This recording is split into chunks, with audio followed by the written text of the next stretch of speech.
¿Qué es la psicología? Módulo 1. Objetivos. Al final de este módulo del curso Psicología General, nosotros buscamos que ustedes puedan definir la psicología y describir lo que hacen los psicólogos, describir los orígenes de la psicología y que pueda hablar sobre las personas que han hecho contribuciones significativas al campo. Identificar las perspectivas teóricas desde las cuales los psicólogos actuales ven la conducta y los procesos mentales. Describir el método científico y poder explicar la relación entre muestras y poblaciones. Explicar cómo los psicólogos se involucran en la investigación, incluidos los métodos de observación, correlación y experimentación, para aprender sobre el comportamiento y los procesos mentales. Identificar y discutir los principios del pensamiento crítico y discutir las normas éticas que gobiernan la investigación y la práctica de la psicología con seres humanos y animales. Psicología. La psicología es una palabra que muchos le escuchamos, pero que pocos le entendemos porque se utiliza con unas acepciones desde el vocablo popular de ahora vienes con tu psicología, cuando alguien está tratando de explicarnos algo. Oye, a la verdad que la psicología de esta gente no funciona cuando nos estamos refiriendo a las actitudes o las acciones que unas personas están tomando. Ahora bien, en lo que nos respecta, la psicología es una ciencia. Una ciencia que surge a partir de la filosofía. Ahora bien, por definición, la psicología es el estudio científico de la conducta y los procesos mentales. Cuando hablamos de conducta, es toda aquella acción observable, medible, cuantificable que emite una persona. Desde cuántas veces mueve un brazo, cuántas veces mueve los ojos, cuántas veces le dice a una persona te quiero. Donde los ejemplos que le acabo de presentar son aquellos que se pueden observar y se pueden cuantificar a dos niveles. A nivel de magnitud, cuánto tiempo una persona tiene un brazo levantado, hasta con cuánta frecuencia. Así que la intensidad y la frecuencia son dos parámetros claves de medición en la conducta humana. Procesos mentales. Los procesos mentales pueden sonarle a ustedes como algo bastante abstracto, tales como el pensamiento, el lenguaje.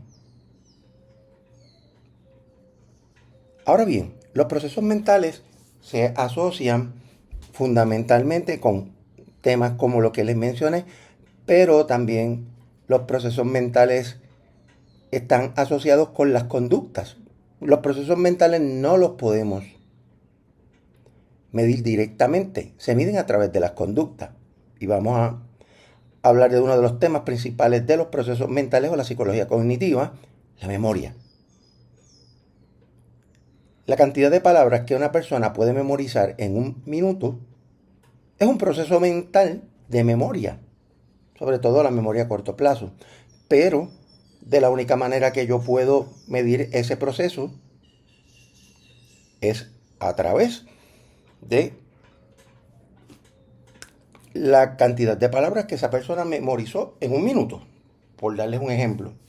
Ahora, los neurocientíficos en estos tiempos, con diferentes tipos de equipos y medidas, también están tratando de ver cómo el cerebro se comporta basado en una serie de estímulos ambientales. Y continúo con el ejemplo. La cantidad de palabras que una persona recuerda en un minuto. Mientras esa persona lleva a cabo esa tarea con diferentes equipos como los electroencefalogramas cuantitativos, que son aquellos cables, ¿verdad?, con unos sensores que se le colocan en el cerebro a los individuos para medir la actividad cerebral. en términos de la cantidad de energía que emiten las áreas del cerebro ante un proceso mental.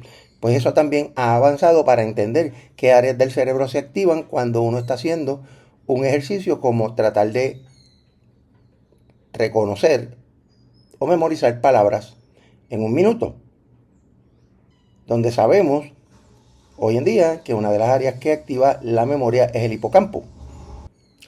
También se ha encontrado que además del hipocampo, las áreas corticales del cerebro que se encuentran en el área superior, que a su vez también tienen materia blanca y gris, sirven como centros de almacenamiento de la información. Más allá, esta no es una clase de neurociencia, pero hay muchas áreas del cerebro que almacenan información tanto a corto como a largo plazo. Y lo importante es que ya la psicología ha hecho grandes avances en esa misma dirección y entiendo que seguirán los avances poco a poco progresando en el campo. Ahora bien, también esta disciplina busca describir, explicar, predecir y controlar el comportamiento y los procesos mentales. Cuando hablamos de describir, es que al observar yo meticulosamente pueda hacer una descripción de la conducta del individuo basado en mis observaciones metodológicas, metódicas y basadas en intensidad y frecuencia, cuán fuertes o débiles en comportamiento, así como cuántas veces ocurre el mismo. También explicar, tratar de buscar una manera lógica y racional de poder describir esos comportamientos de manera tal que me ayudan a definir qué es lo típico, qué es lo atípico, dicho de otra manera, qué es normal, qué es anormal, para así más adelante predecir y a través de diferentes estrategias poder controlar el comportamiento, así como los procesos mentales. Los procesos mentales tienen la peculiaridad de que no se pueden medir tan directamente como quisiéramos, a pesar de que ha habido cambios dramáticos en el campo de las neurociencias, donde sí podemos ver,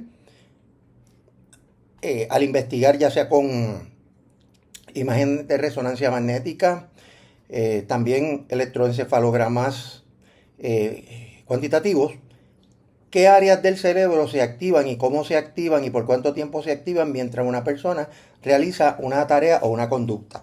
Eso ha sido un gran avance en estos campos, ya que usted no me puede leer la mente, yo no le puedo leer la suya, pero sí se ha encontrado que hay ciertos procesos mentales y cognitivos, como la memoria, que se pueden observar y estudiar, pero sí no hay todavía nada que me permita leer la mente de un individuo. Así que esos que dicen que leen las mentes, pues ustedes saben que son charlatanes, son personas que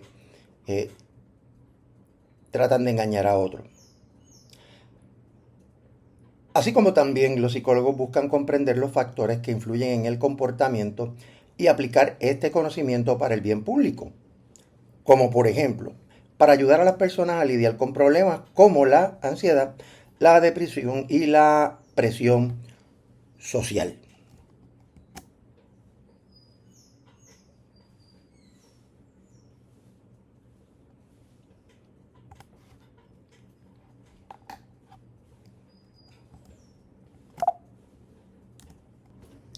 Las teorías en la psicología. Las teorías proponen razones para las relaciones entre acontecimientos, ya que en la percepción de una amenaza puede despertar sentimientos de ansiedad. Ya de por sí le acabo de presentar un planteamiento teórico. Una persona que siente que sus circuitos de amenaza, y eso lo discutiremos más adelante en la parte biológica, se activan por una respuesta de amenaza o miedo, puede generar sentimientos de ansiedad, que es ese miedo que nosotros generamos ante eventos futuros e inciertos que desde luego no conocemos. También nos permiten derivar explicaciones y predicciones en la naturaleza de las teorías. Muchas teorías psicológicas combinan enunciados sobre el comportamiento, como comer o la agresión, los procesos mentales, como las actitudes y las imágenes mentales, y los procesos biológicos. Una teoría psicológica satisfactoria que nos permite predecir la conducta. Eso es bien importante.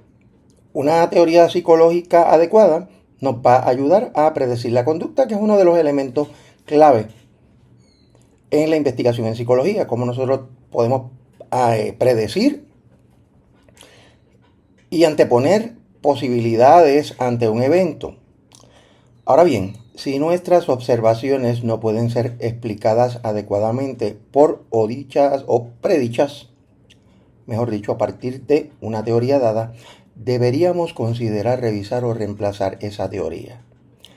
Esa es la naturaleza de la investigación científica. ¿Para qué sirve la investigación? Para desarrollar teoría.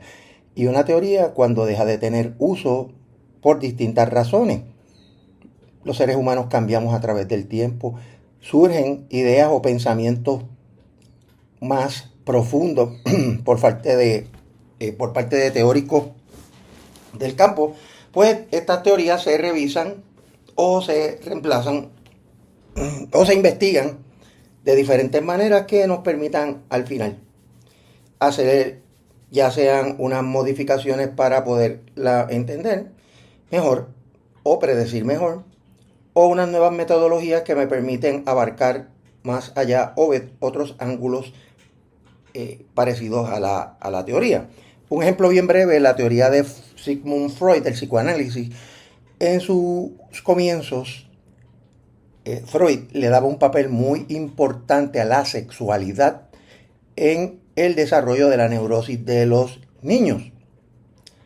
Luego se dio cuenta de que la sexualidad no tenía un rol tan importante más allá del rol de la reproducción. Eso fue cuando él añadió a su teoría algunas de las ideas propuestas por Charles Darwin, el padre del evolucionismo. Ahora, ¿qué hacemos los psicólogos? Los psicólogos comparten un gran interés en el comportamiento, pero pueden diferir marcadamente en otros aspectos. Eso lo que significa es que no todos los psicólogos estamos de acuerdo con que todas las teorías funcionan de la misma forma. Hay unas teorías mejores que otras. Las metodologías de investigación algunas veces las defendemos de una manera, otros defienden otros métodos de otra. Pero la realidad es que es bueno que los psicólogos no nos ponemos de acuerdo en todo. ¿Por qué? Porque podría ser una ciencia no falseable. ¿Qué es una ciencia no falseable? Que yo no pueda rechazar adecuadamente las hipótesis cuando sean falsas. Porque si yo no puedo rechazar hipótesis que son falsas, voy a estar utilizando una falsa verdad. Así que eso es bien importante. Los psicólogos nos dedicamos a la investigación, la práctica y la enseñanza, tres elementos que son bien importantes. Ahora bien, no todos se dedican a las tres cosas al mismo tiempo, y eso lo vamos a mirar más adelante.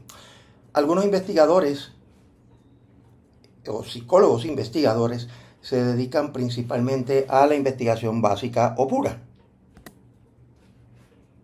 ¿Qué hacen los psicólogos? Continuamos. La investigación pura se lleva a cabo porque el investigador está interesado en un tema de investigación particular. Por eso usted ve que hay muchos psicólogos, unos estudian aspectos de personalidad, otros estudian actitudes, otros tratan de saber cuáles son las mejores psicoterapias o prácticas basadas en evidencia. En fin, los investigadores en el campo de la psicología tienen diversos intereses y basados en esos intereses llevan a cabo sus investigaciones. Un tipo de investigación que se utiliza mucho también es la investigación pura o básica, se le llama básica también. Esta no tiene una aplicación inmediata a los problemas personales o sociales y por lo tanto se ha caracterizado como investigación por sí misma. Lo que busca es probar teorías. Otros psicólogos se dedican a la investigación aplicada. Esta se ha diseñado para encontrar soluciones a problemas personales o sociales que sean específicos. Continuando con lo que hacemos los psicólogos. Muchos psicólogos no llevan a cabo investigaciones. En cambio, practican la psicología aplicando conocimientos psicológicos para ayudar a las personas a cambiar su comportamiento para que puedan alcanzar sus propios objetivos de manera más efectiva. Sin embargo, otros psicólogos enseñan principalmente, o sea, se dedican única y exclusivamente a la enseñanza, compartiendo conocimientos psicológicos en aulas, seminarios y talleres. Ahora, también, como le mencioné brevemente, los psicólogos pueden dedicarse a la investigación, la práctica y la enseñanza. Eso también constituye lo que se conoce el modelo científico practicante o científico profesional, donde este profesional investiga, practica, tiene oficina, hace consultoría y enseña también, o sea, se dedica a las tres cosas. No es fácil, yo he tratado de seguir este modelo a través de toda mi carrera y ha sido siempre de mucho trabajo y esfuerzo, pero bastante gratificante porque uno ha podido aportar en las tres áreas, tanto la investigación como la práctica profesional y asimismo la enseñanza. Especialidades en la psicología. Ahora vamos a hablar de los diferentes tipos de especialidades, o por lo menos las más conocidas, de manera tal que tengan una idea general de cuáles son estas y en términos generales de qué tratan. Los psicólogos clínicos, que es el área de la psicología más conocida y muchos estudiantes quieren estudiar psicología porque se ven dando terapia, piensan que esa es la psicología o la más importante o esa es la única psicología, lo cual es erróneo, por lo que aquellos que son psicólogos clínicos ayudan a las personas con trastornos psicológicos a adaptarse a las exigencias de la vida. Los psicólogos clínicos evalúan problemas como la ansiedad y la depresión a través de entrevistas y pruebas psicológicas. También diagnostican enfermedades más complicadas como la psicosis, la esquizofrenia, entre otros. También ayudan a los clientes a resolver problemas y a cambiar el comportamiento autodestructivo, aquellas personas que llevan a cabo comportamientos mal adaptativos como comer demasiado, fumar demasiado, beber, consumir alcohol demasiado, uso de drogas, pues son las adicciones, lo que nosotros le llamamos la psicología de las adicciones, pues los psicólogos clínicos colaboran con este tipo de pacientes. Como les mencioné, los psicólogos clínicos son el grupo o subgrupo, mejor dicho, más grande de psicólogos que existe, no solamente en Puerto Rico, Estados Unidos, en el mundo. Son los más. Ahora bien, hay otro profesional que tiene una práctica similar, que son los consejeros psicológicos. Los consejeros psicológicos, al igual que los clínicos, utilizan entrevistas y pruebas para definir los problemas de sus clientes. Sus clientes suelen tener problemas de adaptación, pero no trastornos psicológicos graves como esquizofrenia, psicosis y algunos niveles severos de depresión.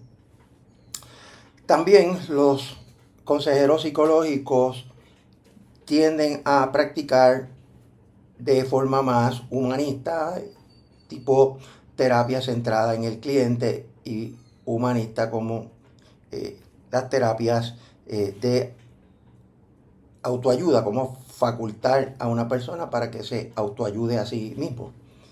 Así que son dos profesionales, parece que hacen lo mismo, pero no necesariamente, pero son muy útiles ambos a la sociedad, como todas las áreas de la psicología. También tenemos, continuando con las especialidades en la psicología, a los psicólogos escolares. Estos son empleados por los sistemas escolares, ya sean públicos o privados, para identificar y ayudar a los estudiantes que tienen problemas que interfieren con su aprendizaje. Ayudan a las escuelas a tomar decisiones sobre ubicación de los estudiantes en clases especiales. También tenemos los psicólogos educativos, que es una rama similar, son primos, no son hermanos, de igual que la consejería psicológica y la psicología clínica. Aquí los psicólogos educativos, tanto como los psicólogos escolares, intentan facilitar el aprendizaje, pero por lo general los educativos se centran en la planificación de cursos y métodos de instrucción para un sistema escolar en lugar de trabajar con niños individuales, que es un poco también lo que hacen los escolares.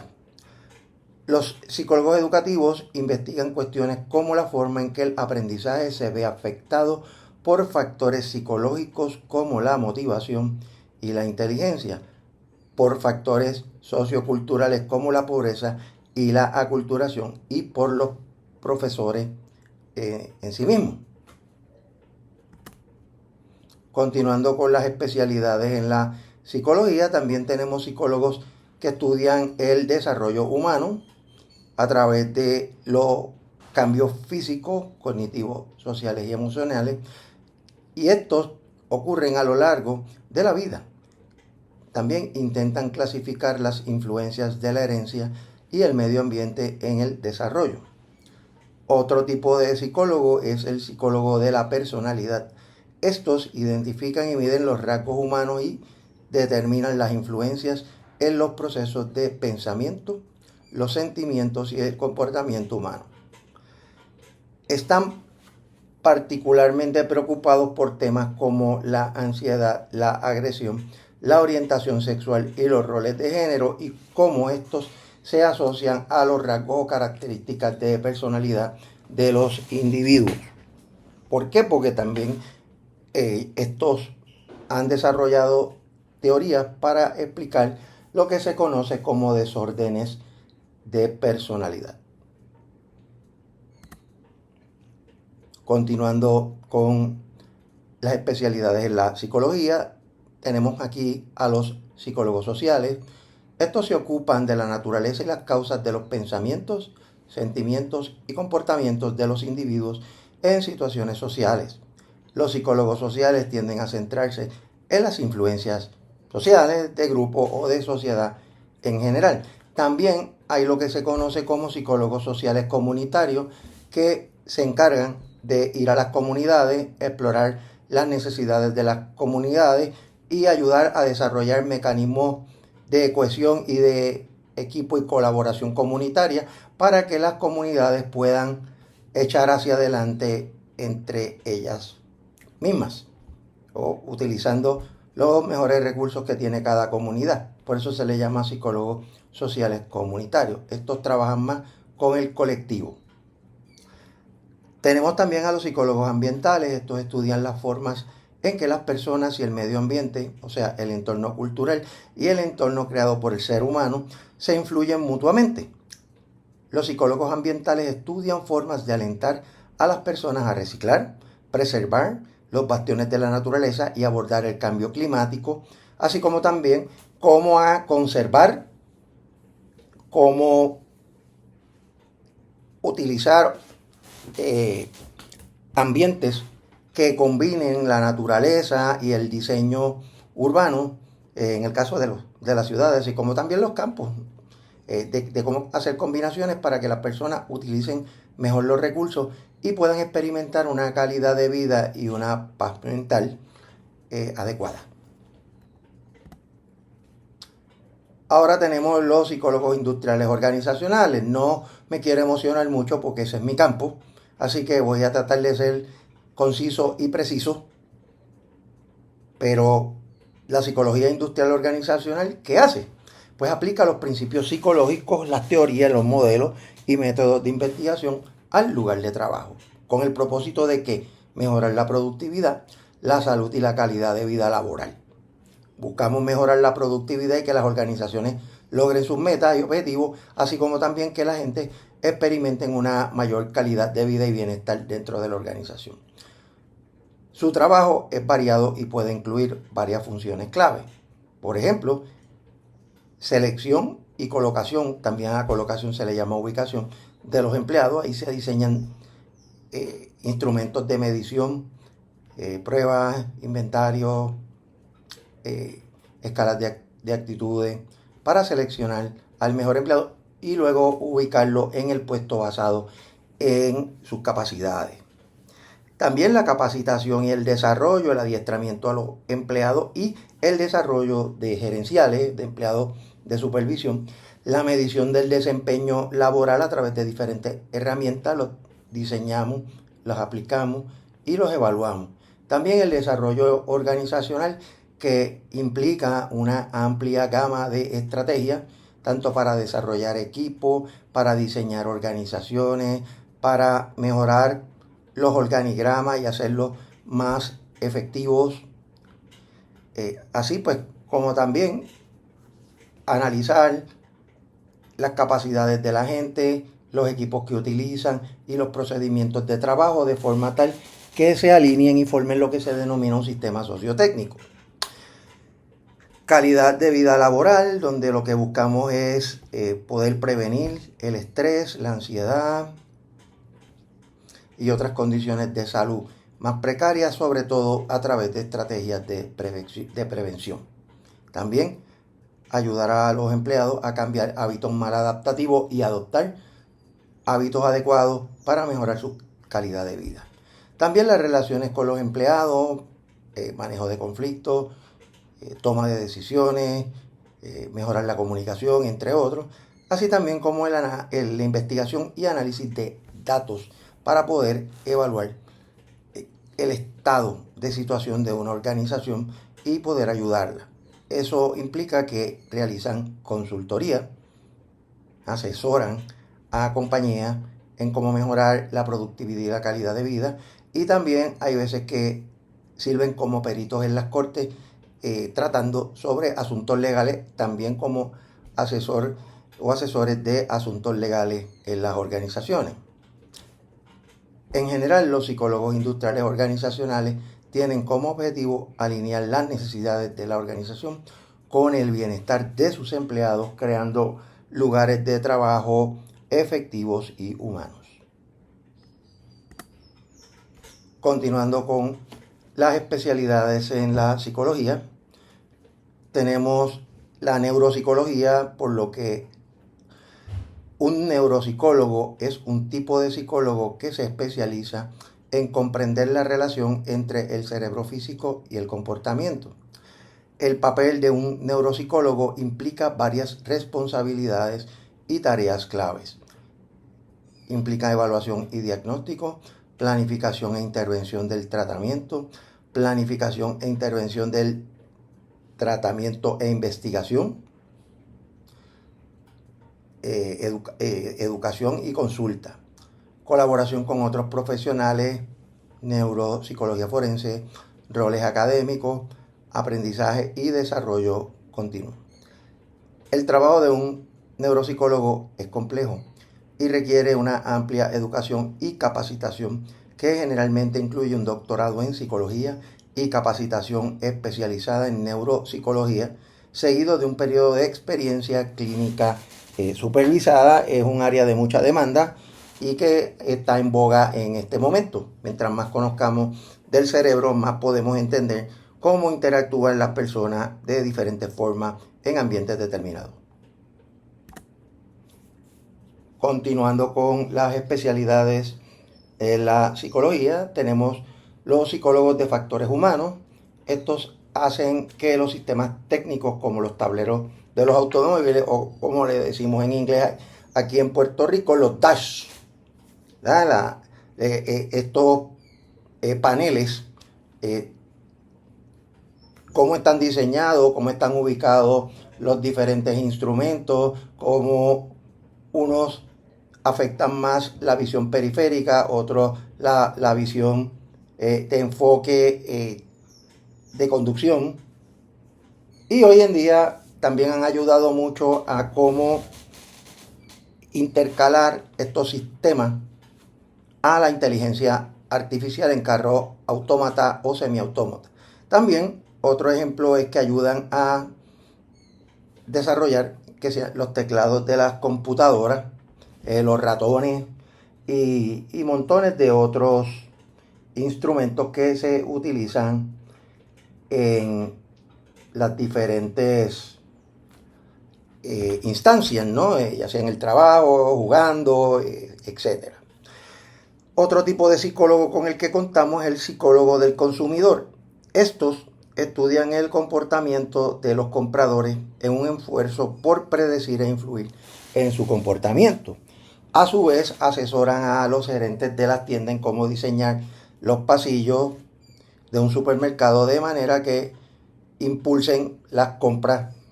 Aquí, ¿verdad? Impulsivo suena como un poquito manipulador, pero hay gente que compra impulsivamente.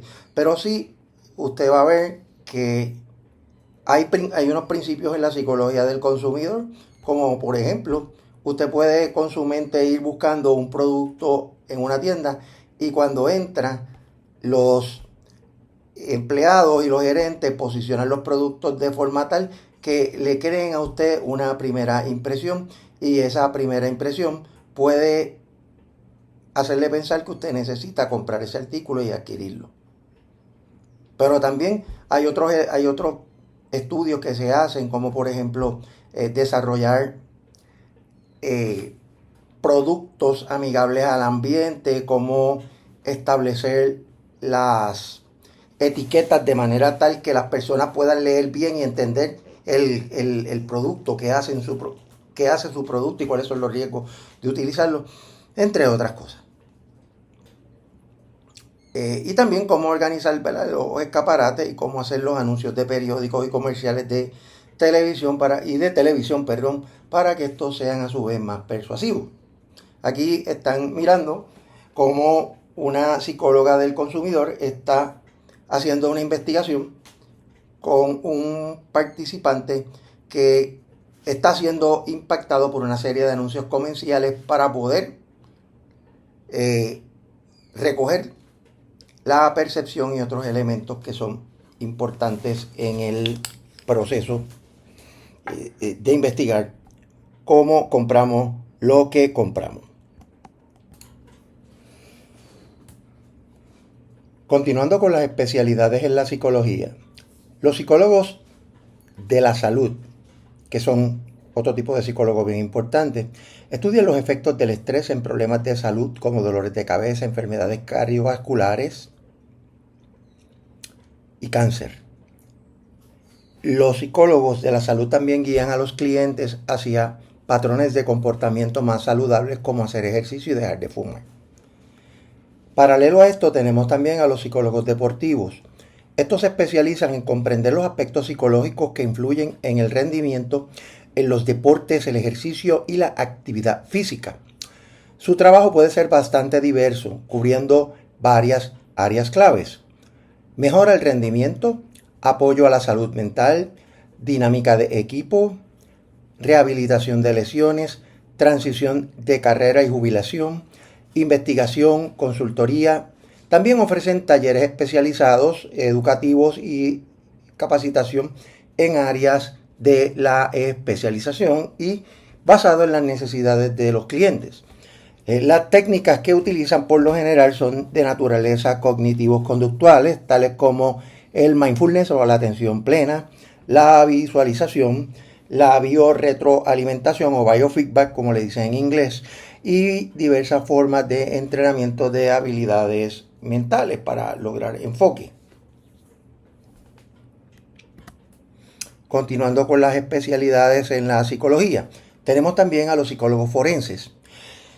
Los psicólogos forenses aplican la psicología al sistema judicial penal, se ocupan de asuntos legales como si un acusado estaba de acuerdo cuando se cometió el delito.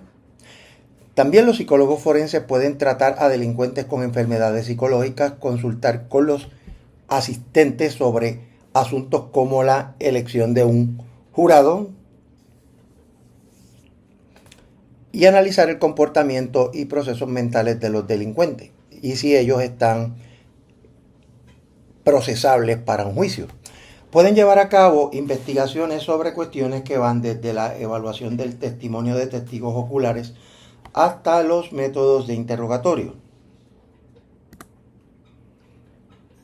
Ahora vamos a hablar de los aspectos históricos de la psicología. Breve pero conciso.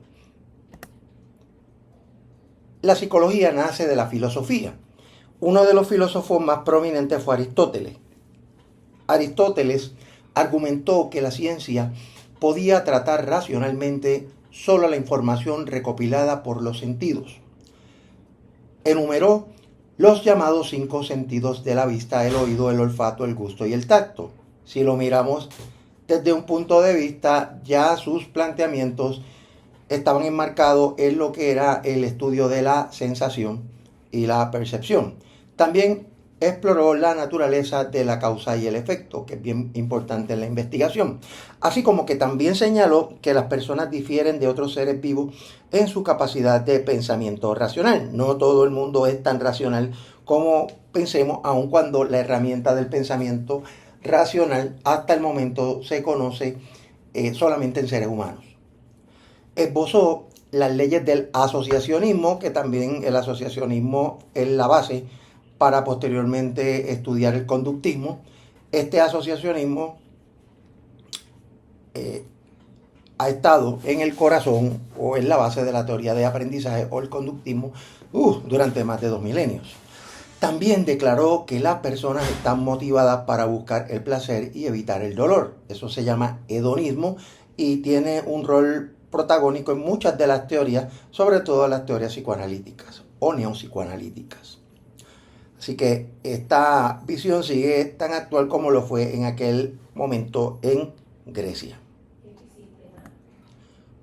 Otros filósofos griegos de la antigüedad que también contribuyeron a la psicología. Aquí tenemos a Demócrito. Demócrito sugirió que podíamos pensar en el comportamiento en términos de un cuerpo y una mente. O sea, separar como unidad de análisis el cuerpo y la mente. Algunos psicólogos contemporáneos todavía hablan de esa interacción entre lo biológico y lo mental, otros pues de una manera más integrada.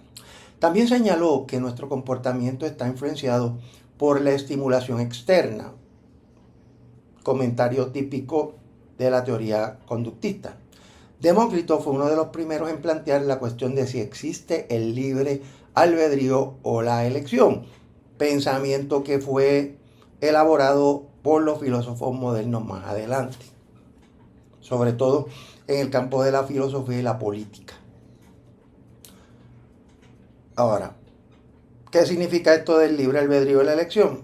Diciéndolo de otra forma u otra manera, ¿dónde terminan las influencias de los demás y dónde comienza nuestro yo real, lo que soy yo como individuo y qué queremos decir también con un yo real?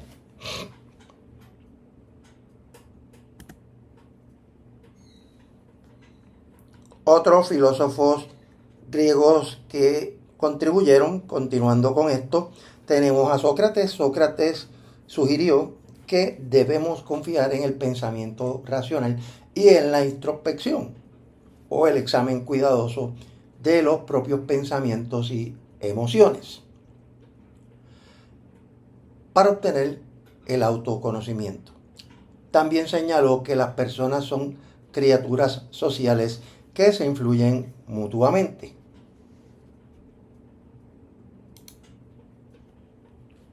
Ahora vamos a pasar a la historia de la psicología tradicional. Algunos historiadores sitúan la fecha de referencia del comienzo de la psicología tradicional en 1860, cuando entonces Gustav Theodor Fichte publicó su libro Elementos de Psicofísica, que mostraba cómo los elementos físicos, como las luces y los sonidos, estimulan las sensaciones psicológicas y la percepción. También los psicofísicos eran expertos en el desarrollo de teoremas matemáticos para entender la relación entre el comportamiento y los eventos físicos. Fechner también mostró cómo podemos medir científicamente el efecto de estos eventos. La mayoría de los historiadores sitúan el debut o el comienzo de la psicología moderna como ciencia de laboratorio, ciencia experimental, en el año 1879, cuando Wilhelm Wundt estableció el primer laboratorio psicológico en Leipzig, Alemania, específicamente la Universidad de Leipzig en Alemania. Continuando con la historia de la psicología tradicional, el psicólogo alemán Wilhelm Wundt parecía que iba a ser un niño problemático. Esto es una anécdota personal. Fue mal estudiante, no tenía muy claro lo que hizo en la vida o lo que tenía que hacer en la vida, y hasta repitió un grado. Finalmente asiste o decide asistir a la escuela de medicina, ya que quería un puesto donde ganarse la vida decentemente, pero no le gustaba trabajar con pacientes, por lo cual se dedicó a la filosofía y a la psicología, haciendo grandísimas aportaciones, sobre todo en la teoría o en el desarrollo de la teoría estructuralista. Ahora bien, al igual que Aristóteles, Wundt veía la mente como un suceso natural que podía estudiarse. Ese fenómeno natural del cual tanto Aristóteles como Wundt veían era tal como la luz, el calor y el flujo de sangre. Wundt utilizó el mecanismo de la introspección para tratar de descubrir los elementos básicos de la experiencia. La introspección básicamente implicaba yo estudiar qué tú estás pensando, cómo lo estás pensando o cómo los eventos ambientales te afectan a ti, de manera tal que esa introspección me permitiera conocer más de la persona. Ahora bien, el elemento aquí importante, y lo vamos a ver más tarde, es que la manera en que se evaluaba la introspección, realmente lo que rescataba del individuo era su percepción, o sea, cómo esa persona veía el mundo. Un ejemplo bien sencillo: yo puedo visualizar el calor como algo bien molestoso, como algo que me molesta y que me afecta, y otra persona al lado mío no sentir que el calor le afecte dramáticamente.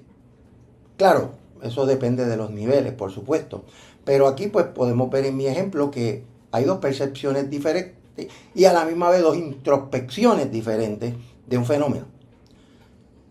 Basado en esos experimentos de introspección, tanto Wundt y sus estudiantes fundaron la escuela de psicología llamada la escuela del estructuralismo o la escuela estructuralista.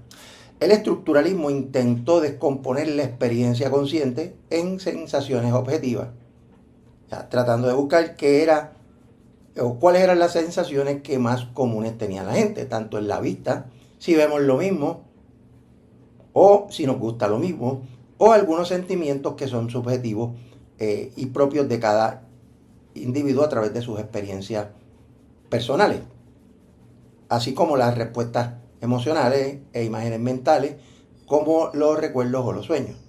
Los estructuralistas creían que la mente funciona combinando elementos objetivos y subjetivos de la experiencia. Por tanto, ahí eso nos hace bien claro de que la percepción es un fenómeno bien importante en el estructuralismo. Continuando con la historia tradicional, para finales del siglo XIX, el padre de la psicología norteamericana, William James, psicólogo y filósofo, se convirtió en una figura importante en el desarrollo de la psicología en Estados Unidos. Se centró en la relación entre la experiencia consciente y el comportamiento, o sea, cómo yo en el aquí y en el ahora hago lo que hago. Cómo yo mientras estoy narrando esta presentación, estoy vestido de una manera, estoy bajo una temperatura determinada, una iluminación determinada. O sea, cómo esa experiencia consciente me ayuda a explicar lo que estoy haciendo, nos diría James. También argumentó como, por ejemplo, que la corriente de la conciencia es fluida y continua. Ciertamente nuestra conciencia evoluciona por mecanismos de aprendizaje y experiencia, buenas experiencias, malas experiencias, entre otros. Para William James, la introspección lo convenció de que la experiencia no puede descomponerse en sensaciones objetivas y subjetivas como sostenían los estructuralistas, sino que era un proceso fluido y continuo.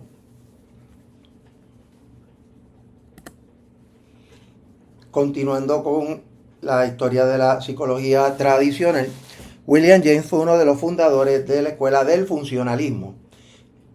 El funcionalismo se centraba tanto en el comportamiento como en la mente o la conciencia, y como muy bien dice, en las funciones mentales. ¿Para qué funciona la mente? ¿Para qué funciona la conducta? Ese era el planteamiento. Los estructuralistas, por otro lado, lo que buscaban era evaluar cuáles eran las estructuras del pensamiento y de las experiencias de los individuos. Aquí William James buscaba estudiar cómo funciona la mente y cómo se manifiesta el funcionamiento de la mente en lo que hacemos.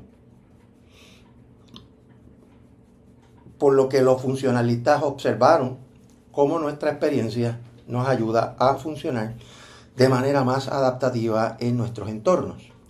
También recurrieron a los estudios de laboratorio para realizar observaciones directas como una forma de complementar la introspección. Los estructuralistas tendían a preguntarse cuáles son las piezas que componen el pensamiento y la experiencia. En contraste, los funcionalistas se tendrían a preguntar cómo el comportamiento y los procesos mentales ayudan a las personas a adaptarse a los requisitos de sus vidas.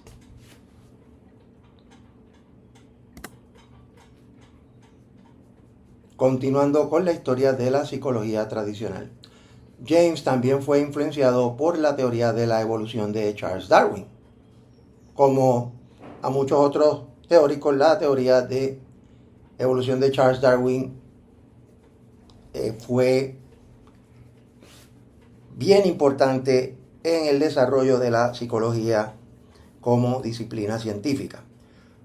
A principios del siglo XIX, este naturalista británico Darwin había argumentado que los organismos con características adaptativas, es decir, los más aptos, son los que van a sobrevivir y se reproducen. Por otro lado, los funcionalistas adaptaron la teoría de Darwin y propusieron que los patrones de comportamiento adaptativos se aprenden y se mantienen. También plantearon que los patrones de comportamiento mal adaptativos tienden a desaparecer y solo los patrones de comportamiento más aptos sobreviven. Estas acciones adaptativas tienden a repetirse y convertirse en hábitos. Las funciones de los hábitos fueron áreas de interés por muchos años de William James, al nivel de que en el final de su carrera él entendía que había que analizar los hábitos desde una perspectiva filosófica y renunció a su cátedra en psicología para estudiar las bases filosóficas de los hábitos de un ser humano desde una perspectiva adaptativa. Continuando con la historia tradicional,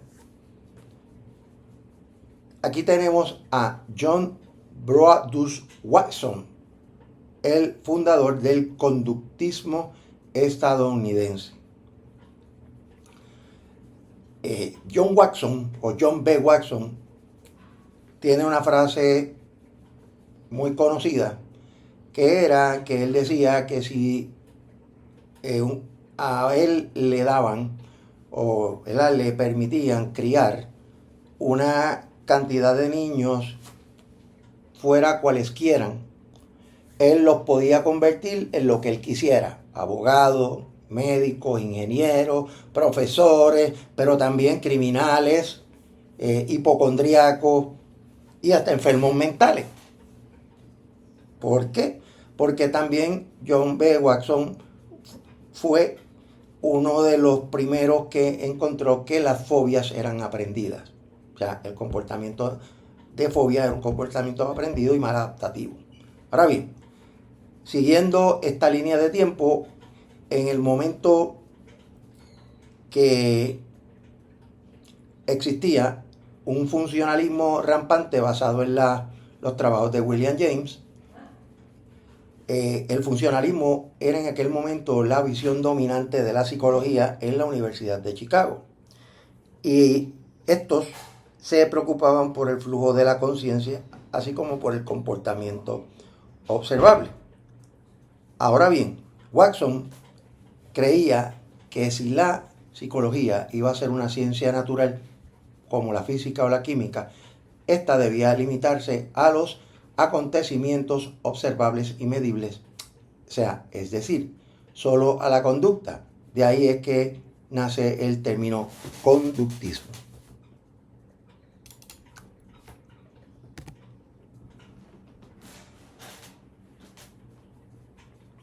Por tanto, el conductismo se convierte en una escuela de psicología que se va a enfocar en el aprendizaje de la conducta observable. El término observable se refiere a comportamientos que se pueden mirar, observar, por medio de instrumentos especializados, tales como la frecuencia cardíaca, la presión sanguínea y las ondas cerebrales.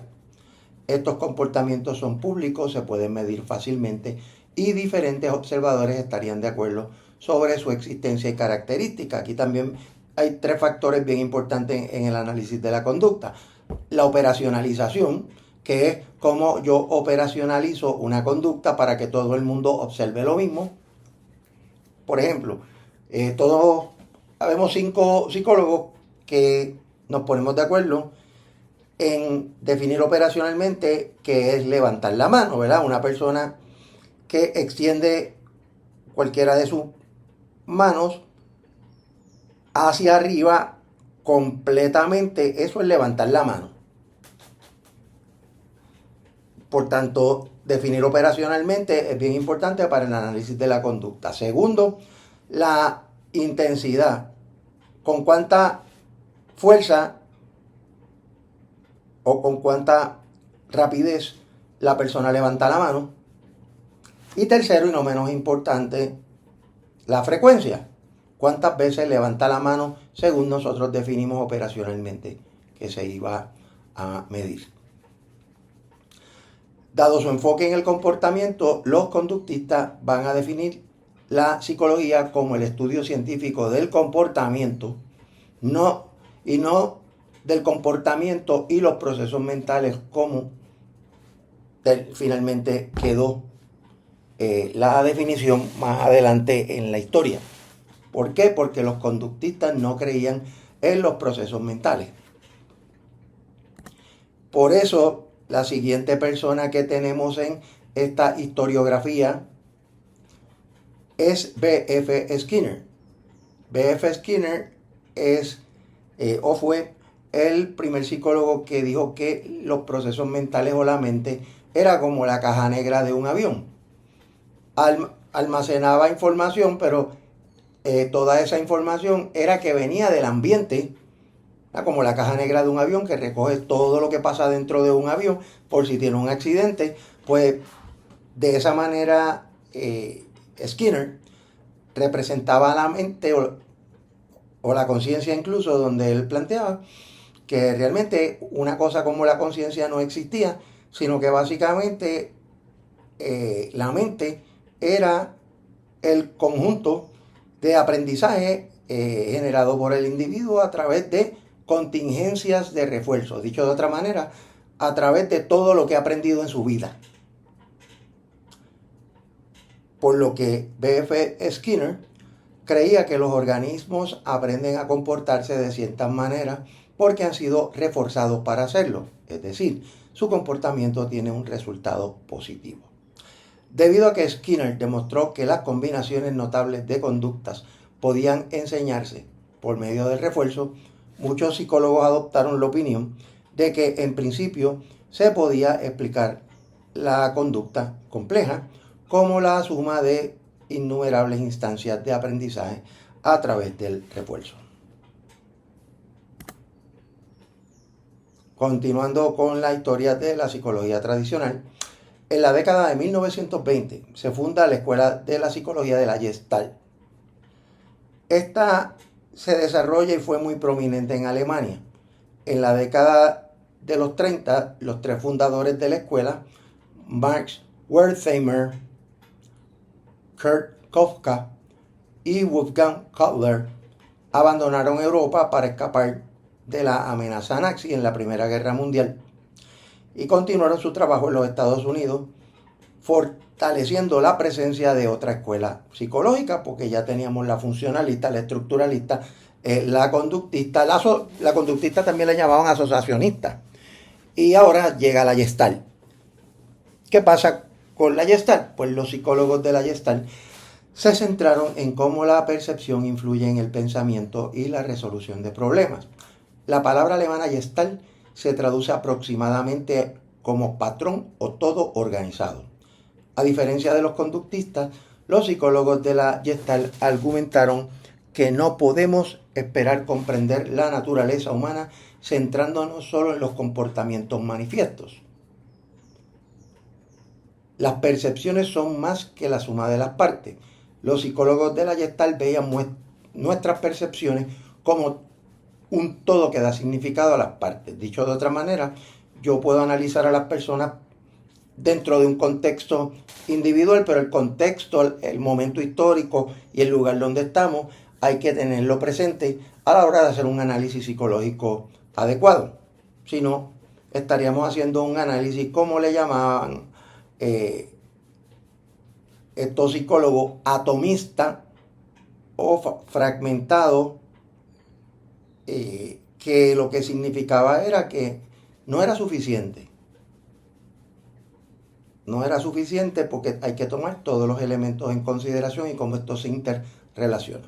Esas fueron las aportaciones de Wertheimer, Kafka y Kohler. Continuando con la historia de la psicología tradicional, aquí tenemos el psicoanálisis, que es el nombre tanto de la teoría de la personalidad como del método de psicoterapia desarrollado por nada más y nada menos que Sigmund Freud. Como teoría de la personalidad, el psicoanálisis propone que gran parte de nuestra vida está regida por ideas e impulsos inconscientes que se originan en los conflictos de la infancia. Como método de psicoterapia, el psicoanálisis tiene como objetivo ayudar a los pacientes a comprender sus conflictos y a encontrar formas socialmente aceptables de expresar deseos y necesidades gratificantes.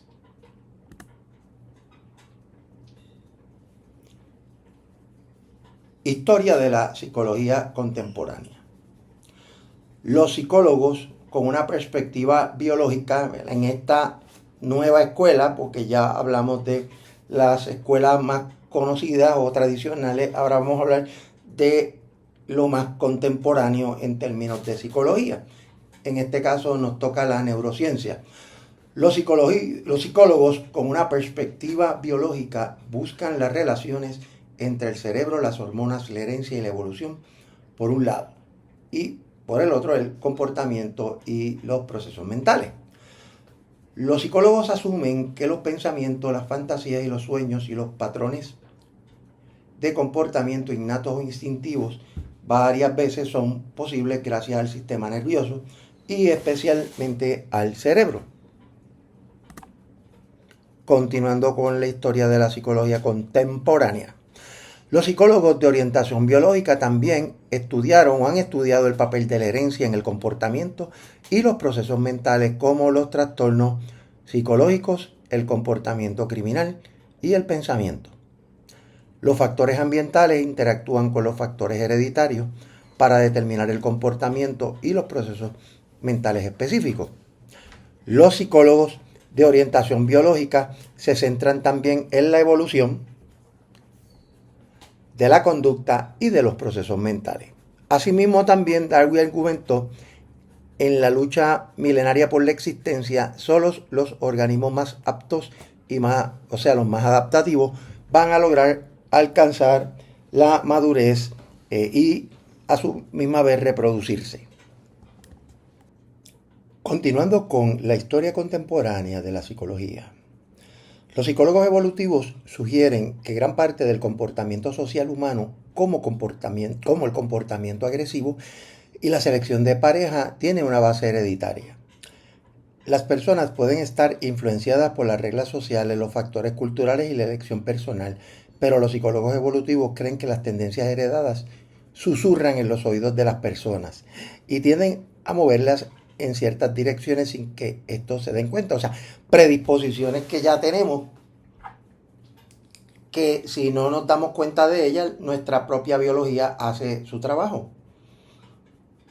Y eso lo podemos ver en las personas que tienen predisposiciones a enfermedades como Alzheimer, enfermedades de salud mental como esquizofrenia, que si no se cuidan y están conscientes de cómo deben llevar un estilo de vida que evite que estas enfermedades surjan, a la larga terminan con las mismas. Continuando con la historia de la psicología contemporánea, los psicólogos con una perspectiva cognitiva se aventuran en el ámbito de los procesos mentales para comprender la naturaleza humana. Investigan las formas en que percibimos y representamos mentalmente el mundo, cómo aprendemos, recordamos el pasado, planificamos el futuro, resolvemos problemas, formamos juicios, tomamos decisiones y usamos el lenguaje. Los psicólogos cognitivos estudian aquellas cosas a las que nos referimos, tales como la mente y la conciencia, y que en el pasado los filósofos le llamaban el alma. Continuando con la historia de la psicología contemporánea. La psicología humanista existencial, que es de tipo cognitiva, pero también enfatiza fuertemente en el papel de la experiencia subjetiva o personal. Tanto Carl Rogers como Abraham Maslow se distinguieron como los padres del humanismo. Carl Rogers por la terapia centrada en el cliente y Abraham Maslow por la pirámide de jerarquía de las necesidades básicas del ser humano. Por otro lado, el humanismo enfatiza la capacidad humana para la autorrealización, que es la parte más alta de la pirámide o la jerarquía de necesidades, que eso lo veremos más adelante, y los roles centrales de la conciencia, la autoconciencia y la toma de decisiones. Los humanistas creen que la autoconciencia, la experiencia y la elección nos permiten en gran medida inventarnos a nosotros mismos y nuestras formas de relacionarnos con el mundo a medida que avanzamos en la vida. La conciencia, nuestro sentido de estar en el mundo, es visto como una fuerza que unifica nuestras personalidades.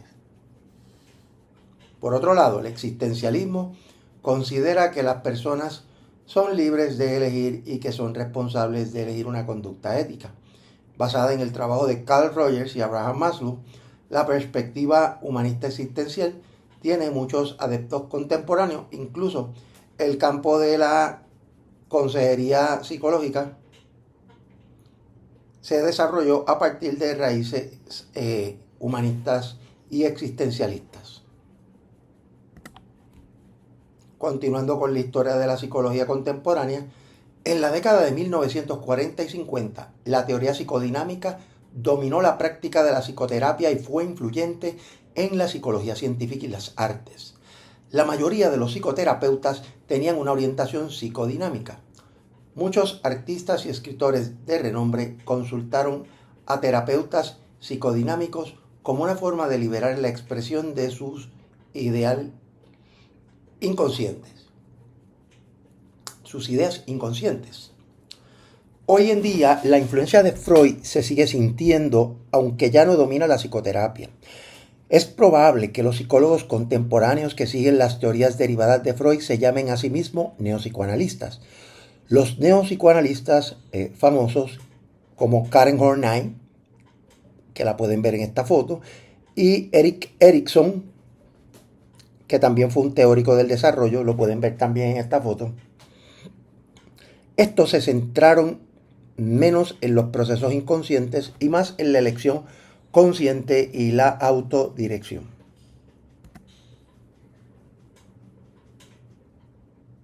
Continuando con la historia de la psicología contemporánea.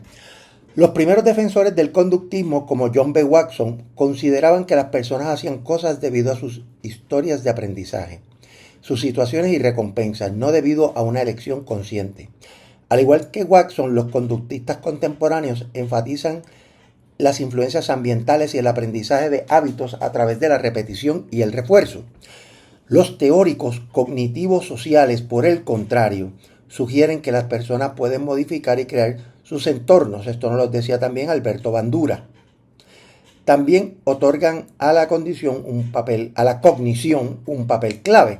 Señalan que las personas se involucran en el aprendizaje intencional observando a los demás. Desde la década de 1960, los teóricos cognitivos sociales han ganado prominencia en las áreas del desarrollo de la personalidad, los trastornos psicológicos, la psicoterapia e incluso el desarrollo profesional.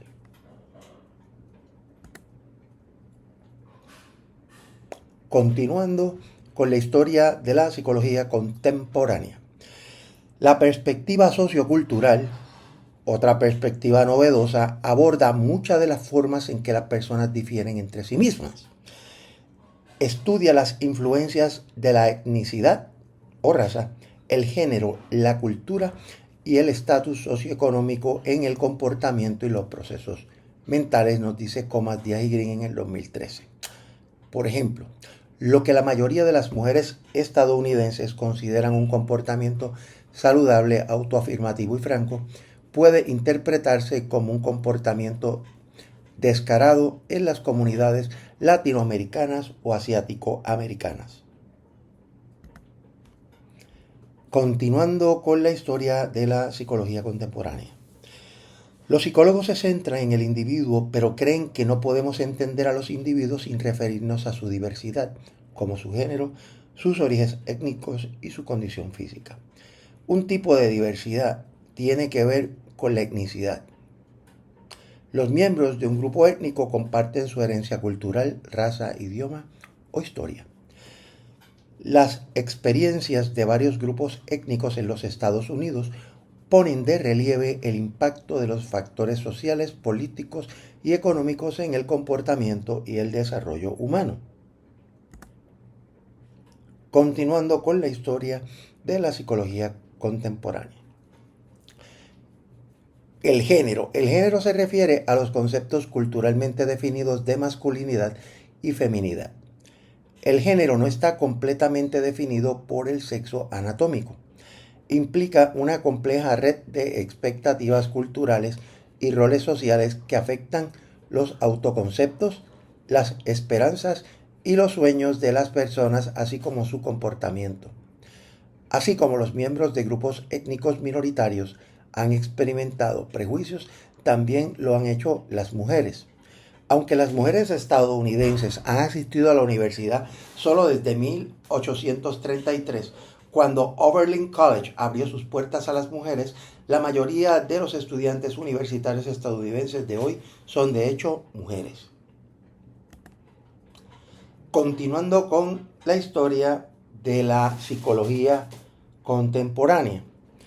Las mujeres, miembros de la American Psychological Association, superan en número a los miembros masculinos de la asociación antes mencionada, y su número está creciendo drásticamente, como lo muestra el porcentaje de nuevos doctorados recibidos por mujeres, APA 2009-2014. Hoy en día el 65% de todos los psicólogos son mujeres, nos dice Lynn y colaboradores en el 2019. Las mujeres han hecho contribuciones inseparables a la psicología. Mary Whitton Calkins introdujo el método de los asociados emparejados o la asociación emparejada para estudiar la memoria. Descubrió los efectos de primacía y actualidad y se dedicó a investigar el papel de la frecuencia de repetición en la viveza de los recuerdos. Más adelante vamos a hablar en detalle de todos estos métodos de investigación, para que tengan una noción. En este momento estamos resaltando cómo Mary Whitton Calkins, aún en un momento donde las mujeres no eran apreciadas por solamente ser mujeres, hizo grandes aportaciones a la psicología. Continuando con la historia de la psicología contemporánea, Calkins había estudiado psicología en la Universidad de Harvard, a la que tuvo que asistir como estudiante invitada porque Harvard aún no admitía mujeres. Cuando completó los requisitos de su doctorado, Harvard no le otorgó el título debido a su sexo. En cambio, Harvard le ofreció otorgarle un doctorado de su escuela hermana Radcliffe. Como forma de protesta, Calkins rechazó la oferta, incluso sin el doctorado. Calkins se convirtió en presidente de la Asociación Americana de Psicología. Aquí, en fin, han tenido un brevario de la historia desde los principios donde la filosofía comenzaba a levantar los asuntos que fueron rescatados posteriormente con la psicología. Luego esto nos lleva a la psicología como una ciencia, donde el método de investigación que utiliza es el método científico. El método científico nos plantea, como pueden ver en este diagrama, que las teorías psicológicas, las experiencias a diario y las creencias se insertan dentro del psicólogo cuando la curiosidad lo embarga y lo lleva a querer desarrollar una investigación, donde luego de esto usted puede observar que a través de estos tres elementos el psicólogo establece unas preguntas de investigación para luego generar una hipótesis. Pero una vez genera las preguntas de investigación, examina las mismas, las hipótesis, las prueba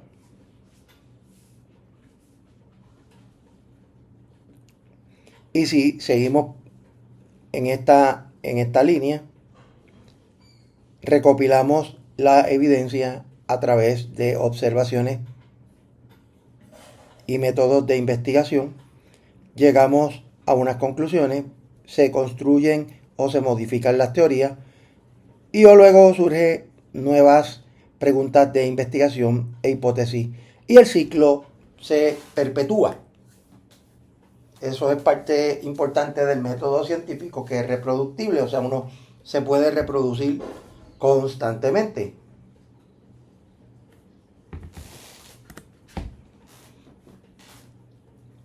Ahora, en términos generales, ¿de qué trata el método científico? Dentro del método científico se realizan estudios donde se asocian variables. También se realizan estudios de laboratorio para ejercer más control de estas. En toda investigación es importante determinar el tamaño de la muestra de los participantes y el procedimiento de muestreo y asignación de los participantes, ya sean al azar, estratificados por disponibilidad, entre otros. Y la muestra debe tener la misma característica o las mismas características de la población. Mencionamos algunos métodos de investigación como la investigación observacional de laboratorio o naturalista, donde observamos unas conductas y las detallamos. Estas conductas debidamente operacionalizadas. En los estudios de laboratorio controlamos el escenario para poder evaluar mejor las conductas, pero en el ambiente naturalista simplemente observamos la conducta tal y como ocurre. Estudios de caso cuando queremos estudiar participantes con unas condiciones determinadas. Hay veces que uno quiere estudiar personas solamente con estrés o personas que han experimentado múltiples personalidades o disociación de la personalidad. Pues los estudios de caso nos permiten ver, observar y analizar unas personas con unas condiciones particulares.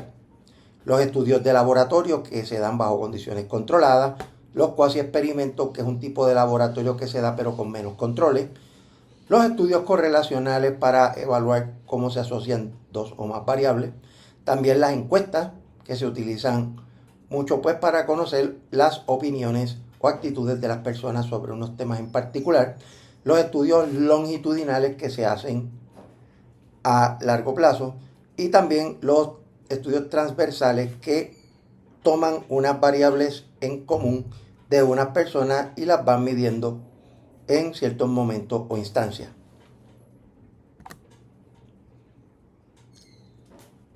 En términos de las investigaciones que más se realizan están los estudios correlacionales.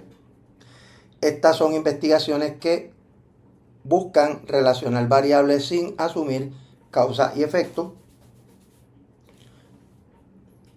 Los indicadores de esta asociación entre variables se miden a través de lo que se conoce como magnitud y dirección. La magnitud se va a medir a través de un coeficiente matemático que fluctúa entre 0 y 1, donde 0 lo que indica es que no existe una correlación entre las variables y 1 que existe una asociación perfecta. Los tipos de dirección son positiva o negativa, que significa una correlación entre por lo menos dos variables que es positiva, que cuando una variable aumenta, la otra aumenta. Por ejemplo, cuando la satisfacción aumenta, la productividad aumenta. O a mayor cantidad de horas de adiestramiento, mayor es la productividad. Por otro lado, tenemos la correlación negativa, que lo que implica es que cuando una variable aumenta, la otra disminuye. Por ejemplo, a mayor compromiso con la organización, menos estrés. A mayor relación de colaboración con el equipo de trabajo, menos el estrés. Así que una variable aumenta y la otra disminuye. También tenemos que para mirar las magnitudes existe un tipo de representación gráfica que se conoce como el diagrama de dispersión. Aquí pueden ver varios ejemplos. Cuando tenemos una correlación positiva, aquí tenemos el eje de Y y aquí tenemos el eje de X. Pues Y es una variable y X también, pues cuando aumenta una variable, aumenta la otra, aumenta una variable, aumenta la otra, y cuando usted viene a ver, usted ve una dirección hacia la derecha del diagrama de dispersión. Eso nos presenta una correlación positiva. Aquí también vemos cuando hay muchos datos que están un poco esparcidos, pero ya uno puede ir mirando la correlación. Esta correlación podría fluctuar entre 0.60, 0.70 hasta 1, porque esta técnicamente es como una correlación perfecta. Aquí tenemos una correlación negativa, donde nuevamente tenemos eje de X y eje de Y, donde una correlación negativa nos dice que cuando una variable aumenta, cuando en el caso X aumenta, Y disminuye, y continuamente hasta que vemos el patrón de correlación negativa, y aquí lo podemos ver también. Y entonces cuando la correlación es 0, no vamos a encontrar una relación lineal entre variables. Estos son diagramas de dispersión para entender un poquito lo que es la dirección de la correlación. Otro de los métodos conocidos es el método experimental. Aquí la investigación se realiza en un ambiente controlado de manera artificial, en un laboratorio, en un salón. Aquí las variables que se van a estar controlando se conocen porque son independientes, o se les llama independientes. ¿Qué significa que son independientes? Es que se controlan independientemente del control que se va a ejercer al medir la variable dependiente, que es la variable que yo estoy midiendo. Por ejemplo, yo estoy estudiando el nivel de inteligencia en dos grupos, un grupo de hombres y un grupo de mujeres. La variable independiente que estoy controlando es género sexual, masculino o femenino. Para yo medir qué, inteligencia.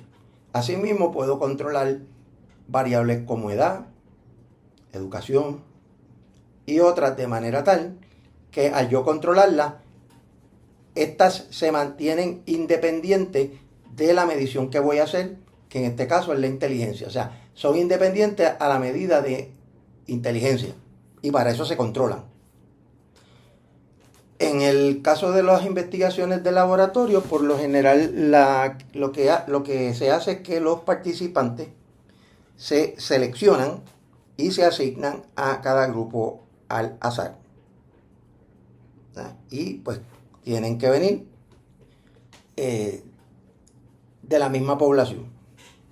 Y entonces pues vamos a tener, ¿verdad?, como un diseño básico, un grupo que es experimental, que es el que se va a medir las variables dependientes, y el otro es un placebo, que básicamente es un estudio falso donde pues no se va a medir, el control en las independientes y la medición en la dependiente. Ahora, también otro elemento importante es que cuando los miembros de un grupo no saben que hay otro grupo que se está investigando, y viceversa, se conoce como el efecto de double blind o doble ciego, efecto doble ciego. Unos no saben que otros están participando del estudio.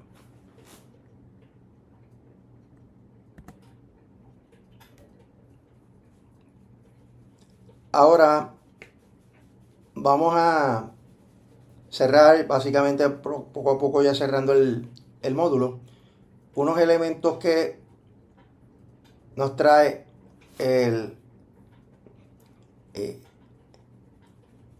quien escribe el libro, que es los principios de pensamiento crítico. Uno como persona, no como psicólogo, estos principios de pensamiento crítico nos aplican a todos y a todas, pero como psicólogo nos ayuda también. Sea escéptico, no crea todo lo que le digan. Insista en la evidencia, en que le proveen la evidencia o la prueba de que lo que le están diciendo es verdad. Examine las definiciones de los términos para saber claramente qué significan y que no tenga una definición errada en su mente de que yo estoy leyendo, que estoy evaluando. Examine los supuestos y las premisas de los argumentos. Eso es bien importante, porque todos los supuestos y las premisas deben estar validados científicamente. Sea cuidadoso en establecer conclusiones a partir de la evidencia. Si la evidencia es limitada, las conclusiones pueden ser erradas. Sea escéptico de las anécdotas. No deje que le hagan historias que realmente parezcan de verdad y no lo son. Considera las alternativas a las interpretaciones de la investigación. Busque más de una posible alternativa a una interpretación. No sobresimplifique las cosas, no sea reduccionista ni fragmentado. Tampoco no sobregeneralice. ¿Verdad? Una investigación donde se probó con niños pequeños, no la generalice a adultos. Aplique el pensamiento crítico a todas las áreas de su vida. Esto es bien importante porque le va a ayudar a ser una persona más crítica y más analítica a la hora de la verdad. Aspectos de la ética en la psicología. Los participantes de una investigación deben ser informados de todo el proceso asociado a la investigación. Esto se denomina como consentimiento informado y se operacionaliza a través de un documento, una hoja de consentimiento, donde se establece que usted está participando en la investigación voluntaria y libremente, que de qué trata la investigación, de que los datos se van a manejar de manera confidencial o de manera anónima, de que no va a haber daño psicológico o físico durante la investigación y que usted puede abandonar la investigación en cualquier momento. Ahora bien, cuando esto se investiga con los animales, hay unos protocolos específicos de cómo tratarlos y muchos de estos animales hay veces que hay que sacrificarlos. Cómo se hacen de la forma más compasiva. Es importante que usted lo sepa por si investiga con animales. Hay que guardar la confidencialidad y anonimato de ser necesario, si el estudio lo merita. y el estudio no puede no puede comprometer la salud mental ni física de los participantes. Un último punto aquí en el módulo, cuidado con los libros de autoayuda. Muchos libros de autoayuda prometen grandes cosas y la realidad es que no cumplen básicamente lo que prometen. Primero, no juzgue el libro por la portada o por el título. Aquí ve un ejemplo de un libro que suena muy bonito, pero la verdad no tiene ninguna base científica y hasta termina siendo una publicación o bestseller del New York Times. Evite los libros que hacen reclamo extravagante o exagerado, como puede ver aquí. Evalúe las credenciales de los autores y las afiliaciones, a qué organizaciones y afiliaciones, son profesores universitarios, trabajan en compañías multinacionales, ¿sabe cuáles son sus credenciales? ¿Son doctores? ¿No lo son? Evalúe si los autores hacen críticas de organizaciones profesionales. Muchas veces estos están criticando las organizaciones profesionales porque no los quieren allí. Revise la evidencia presentada en el libro, de donde se saca. Eso usualmente usted mira la referencia y de ahí una cosa nos lleva a la otra, miramos la referencia y sabemos si son buenas o no. Lea libros de texto en vez de libros de autoayuda, eso nos ayuda a conseguir información más científica, y busque un profesor de psicología que le asesore ante un tema de psicología. Esto es sumamente importante. Aquí entonces culminamos el módulo número 1.